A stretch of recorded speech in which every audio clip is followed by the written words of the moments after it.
How good are you at throwing a boomerang? Such a stereotypical question. When was the last time you encountered casual racism? Every bloody Uber. Where you from? You know, and I'm just like, I'm Aboriginal. And they're like, but you don't look Aboriginal. And then I'm straight up like, we didn't look racist till you said that. And they're like, okay, sorry, I'm just gonna drive. Why is dancing so important in Indigenous ceremonies? What happens if you're a bad dancer? Wouldn't know.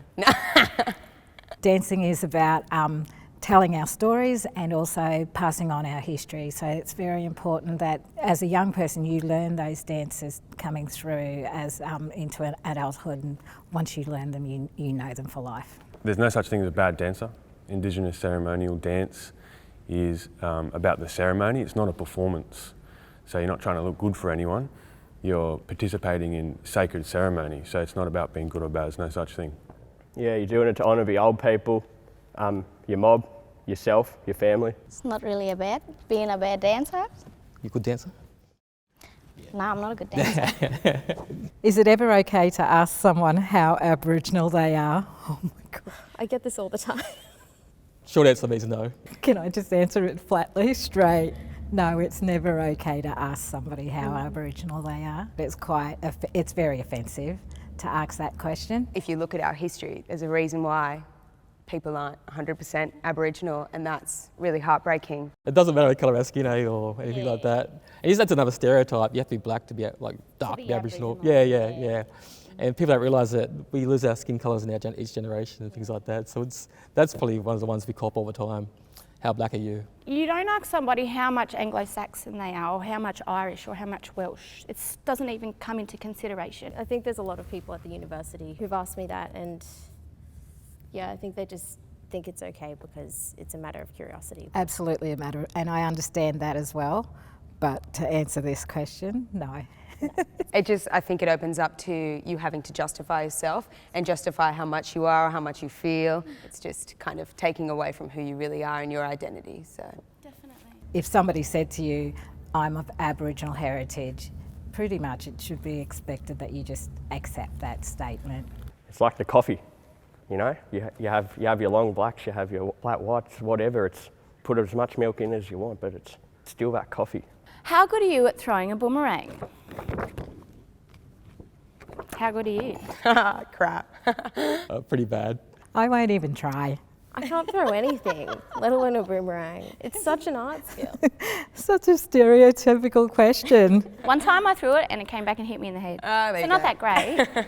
And you've got to think about it, they were used as a hunting tool, basically to cause an injury to a lower limb of an animal. So we actually don't have that much of a purpose for them anymore. What do you think about the commercialisation of boomerangs though? Anyone can buy one and throw it. Sorry. I can't walk into an antique store and see 65,000 identical factory-made boomerangs. I think that's incredibly wrong. What is one stereotype that needs to stop? Well, that's hard. There's more than one, but... Yeah, there's plenty. Petrol sniffing, all black fellas on the dole. Yeah, the list goes on. We get stereotypes all the time. I hear it every day. We had one just yesterday. You get free stuff from the government. I wish they paid my university degree, I still wouldn't have a head skate. And wish they gave me a car like people think we get cars or free homes. This goes going on and on. All Indigenous people are drunks, and that they, live in the bush and they don't know how to live and they can't live in houses. We sleep in parks. Like, I sleep in a house, you know. I've never lived out bush. The only time I'm sleeping outside is when I'm going bush, going camping and everything, over island, yeah. That's about it. I think one of the biggest stereotypes, I agree, is that Indigenous people are of a lower rank in society. Indigenous people can be successful businessmen, academics, anything that they want to be. And I think it's very important for people to recognise that and to understand that Indigenous people will never just fit into one box. Like, we make up 3% of the population and we come from all walks of life, and you'll never meet two Indigenous people who are the same and who have the same sort of mixes of cultural and Western life. It's just never going to happen. What do you do on 26th of January? Yabin Festival. Yabin Festival. Yabin. The Yabin. Yaba means to make music with a beat. Every year I go to that. You know that everyone's going to be there. It's just a gathering spot. But I also go to community and have a yarn with the mob at Redfern. They do a protest march. I don't really do those protest marches these days, but it's still good to talk to the elders and what they've gone through and why they're doing the march. And I think it educates people as well that what do they mean? It's like people think 26 has always been Australia Day. The first Australia Day was in July, you know what I mean? So it's crazy that we can't change that date. And it still brings a lot of sorrow to our people, eh? And I think it's something that's got to be done. Something's going to change, eh? Obviously, I don't celebrate this date. I think it's incredibly wrong to celebrate on this date. I will sit at home watching TV. I mean, yeah, it's nothing new, you know. I mean, you'll remember what happened being Aboriginal and everything. You think back on things like that and just like process it through your mind. People who march, it's awesome. And it's great that they're willing to stand up for what they think should be changed, and they're happy to show their support that way. I don't march because I don't feel like I should be there, but I come to the after thing so that I can support that way and be seen around. I had quite a few debates with my friends about this year actually. I don't do anything. I haven't really been to many protests because I don't think that violence or yelling is the way to resolve things. But at the same time, I'm not going to go out and celebrate. But we should change the date. 100%. Is it the dreaming or dream time? Do all Aboriginal people believe in the same thing? And what's the deal with the snake? What's the deal with Kinyaha? Kinyaha. Our ancestors, we say, exist in the dreaming, but these are our dream time stories. The snake, collectively in history, is the oldest known religious relic. Cultures all around the world have a connection to a creation serpent, which is what the rainbow serpent is for us, slithering through the land, creating the land masses and rivers. No, not all Indigenous people maintain the same beliefs. There are a lot of Christian Indigenous people, agnostic, Catholic, Buddhist. My family's Catholic, and that just happens when you're living in such a multicultural country. What's the one thing about Indigenous people or culture that others can't seem to understand? One. I can't pick one. I could say a lot about this one. Well, there's a lot that people don't understand. That's why we're here. I think the most annoying thing for me is the what percentage are you question. If there's anything I could ask people to stop asking, it's that. Friends of mine always talk to me, and I've grown up very middle class white Australian, so from 10 years old I went to a school where I was the only Indigenous child, and I went right through high school. And even now as an older person, a big thing that my friends ask me is like, why don't we know about these Indigenous things, these Aboriginal stories, or why aren't they shared, or why aren't things marked? And it's pretty much, you know, because there's stories in our lives that we don't have to share because they're our own stories, and makes the story a little more watered down once we share it with people, because then people share it on and it changes its meaning. Our connection to the land. We don't own any land, which a lot of people misunderstand. We're with the land, we're one with the land, there's no ownership in our old ways.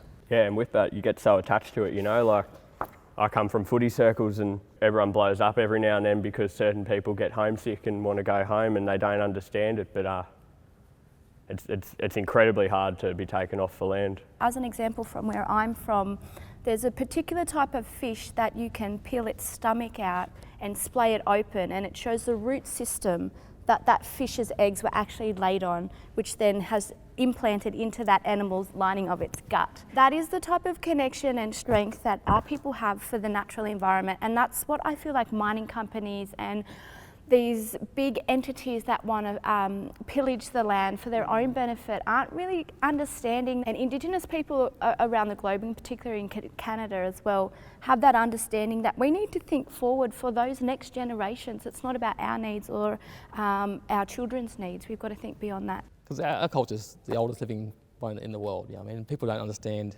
how long we've been on this earth. How our stories were told in the past, what happened to us as well, our culture.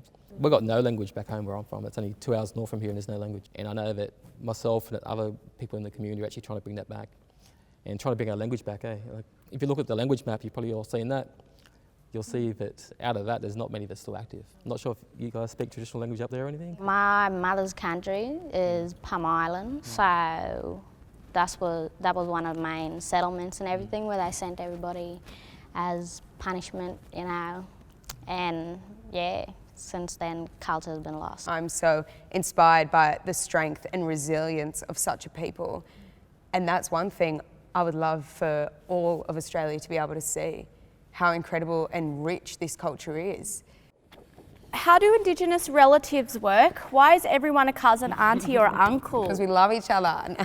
You're an auntie to me. That's right, exactly. And she has been asked many times, is she really your auntie? Because we don't look alike at all. Yeah, it's a complex system, but basically we're all family. With Indigenous culture as well, it's not believed that, you know, your birth mother can give you all the vital tools you need for your entire life. I mean, it's not true. So you have kind of like an array, all your aunties are your mothers. As you have this collective of leaders in your life, you really are equipped for the array of things that you do experience throughout your life. As soon as she met me, she said to me, "Can I call you auntie?"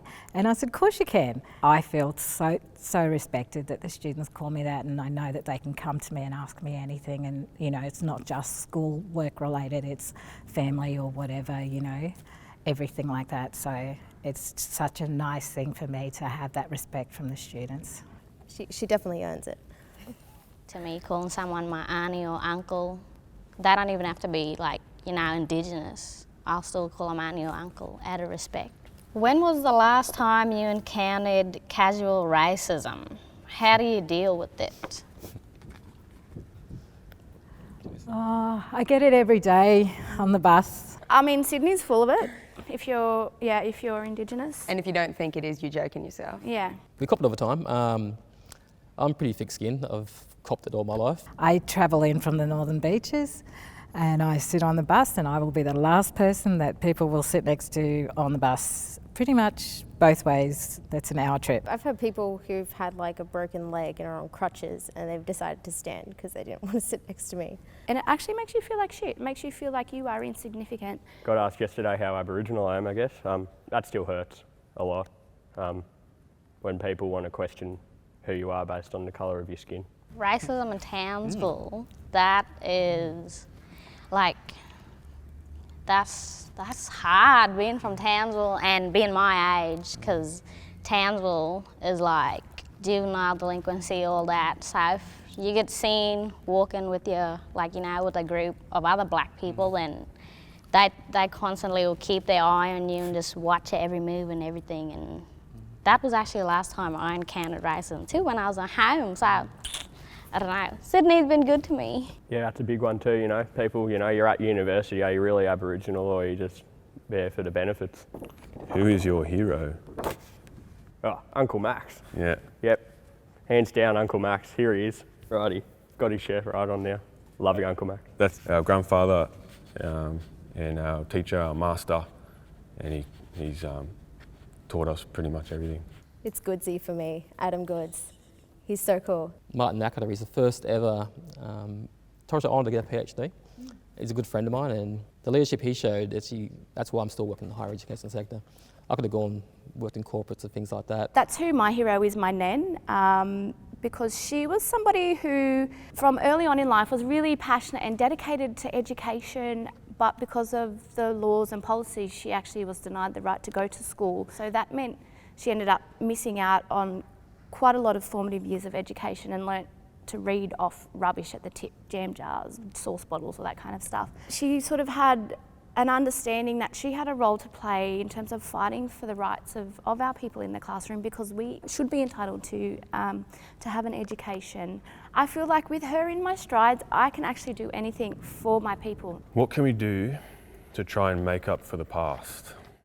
I think education is the most important thing. From everything from Australia Day to casual conversations that you have with people, I think knowing more means that you'll be able to approach things better. The main thing is just to, before you try and act, just shut up and listen. Like, True, eh? get educated. Yeah. The only way we can really move forward in all of this, in closing the gap, reconciliation, whatever, white Australia needs to understand. Well, first of all, you can stop saying it's in the past, get over it. I wasn't here, it wasn't my fault. You know, you can't exonerate yourself from a history when that history still affects the present day. It was not that long ago, 30, 40 years ago, that we were still classed as plants and animals. And people wonder, like, they're still like, oh, get over it. It's like, well, actually, it's not that easy. It's quite close in my generations as well. My dad was stolen, so you can't tell me that's ancient history if I don't get to know any of my family or my grandmother or my cousins. I don't think it is fair to hold people accountable for things that happened so long ago, and it's not constructive. And I think the best thing to do moving forward is to just be compassionate and respectful of one another. Yeah. I think about the education system. I think about the national curriculum creating a space for the teaching of historical incidences which then inform why our people are the way we are today. But again, it has to be designed and delivered in a way that is inclusive. That's not a blame and shame game, because we know that's not worked in the past, and it's obviously not going to float in the future. I think it's just being part of our journey, acknowledging the past. We can't change what happened, but there's a lot of people out there who try and say, oh, it's the best thing. I heard someone the other day saying it's great for people to be taken from their families. Like, if that was on their foot, would they like that? Like, being taken from your white family because you're white? Yeah, there was a thing on Sunrise about that. Too. Yeah, That's right. Yeah. What? Yeah. And the lady actually made the suggestion to have a second stolen generation. I was like, oh, true. Yeah, and they're not racist because they know an Aboriginal person, so they're not racist and things like that. I hear it all the time, but I'm not racist when they make these sort of comments. We're still human. That's it, yeah. And people that want to talk to us sometimes because we're different, but we're the same as everyone else. Yeah, like we come from another planet or something. Yeah, I know. Just have a yum. Crazy, Yeah. We're not going to bite. What obstacles stand between Indigenous kids and higher education? Well, a lot. Getting the big questions. I know. Gosh, where do I start? White privilege. There's still a little bit of, like, the students will go to school and they're not given enough information about the services that are provided within universities, or even that government provide for them at school to do better.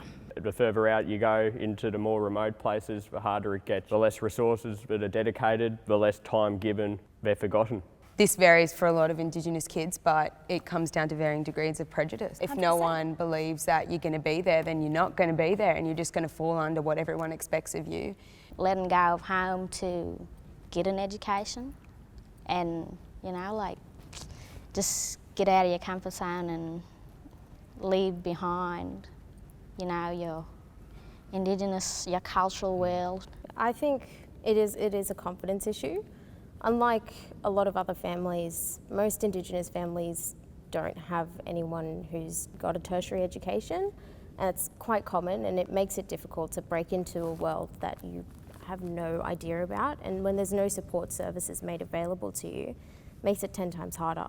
I was involved in the AIM program, which has high school students, Indigenous high school students, and we bring them all in and we discuss Indigenous success, and I think that's such an important aspect in supporting Indigenous kids in entering into tertiary education, because for a lot of them they just don't think about it, and they have a lot of sports role models, but I think having programs where you have academic role models in the Indigenous circle is very important. Yeah. What's the best part of being Indigenous? This just reminded me of, there's nothing I would rather be than to be an Aborigine. And watch you take my precious land away. I've said it 1,000 times. Say it again. Say it loud.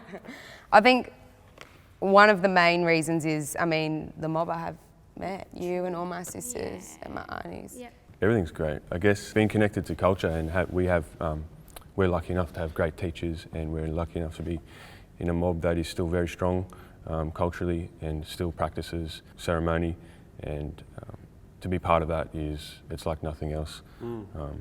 That'd have to be the best part of being alive. To hear the land talk to you, to see the ancientness, it's very, very special. It's a it's a privilege. It's definitely the best part. So for me, it's at that cellular level. Like, every part of me is an Aboriginal woman, and I'm proud of my heritage, and I know that the footsteps that I take have been walked by my ancestors, and that they guide me. I'm in education, and we've got the textbook for our unit up there, and you know, they're written in 2017, and they're bringing some stuff into pedagogy which we've known for 60,000 years. Being black and deadly, yeah. And I think we're pretty black and deadly ourselves, so that's another good part. My name is Irene Higgins and I'm a Wiradjuri woman. My name's Mary Warrior and I come from Bardu Island in the Torres Strait. I'm Jack Field. I am a Ghana and Yuin man. I'm Harry Whitting and I'm Gamilla Roy Yuin man. I'm Jeremy Heathcote and I'm from the Wabulkul Nation, which is in Newcastle. Kian Walsh from the Boogman and Burragabba tribe, far north Queensland. Hi, my name's Simone and I'm a Bundjalung woman. Hi, my name's Bianca Williams and I'm a Barkindji woman.